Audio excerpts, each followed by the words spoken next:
आज जदि औषध न मिलिला तेबे मो भाई सकाळ पर्यंत बंचिबनी।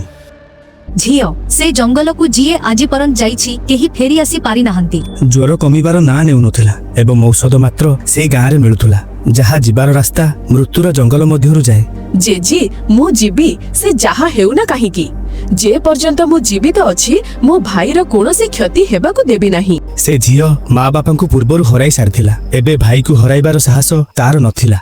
से घरु बाहरी आसी मने मने कहिला, हे भगवान आजी मते रक्षा कर। रातिर अंधार आहुरी घन होई जाउथुला। जंगलर प्रत्येक शब्द हृदय को कंपेई देउथुला एवं सेतेबेले गोटे सिंह से झियोर सामने आसी ठिया हैला। झियो डरिकी कहिला, मते किछि करनी दया करी मते छाड़ी दियो। किंतु सिंह आक्रमण कला नहीं। संभवतः से सिंह मने रखिथिला केबे ताकू से झियो तार जीवन बंचैथिला। शेषरे से झियो गाँ को जाई डॉक्टर ठारू औषध आनिला एवं से खुशी मनरे जंगल मध्य देई घर को फेरी आसिला। जेजी झियो को देखि आश्चर्य होई कहिले, शेषरे तू फेरी आसिलु झियो। निज भाई को बंचेबा पई भौणीर त्याग को गोटे लाइक एवं चैनल को सब्सक्राइब निश्चय करंतु।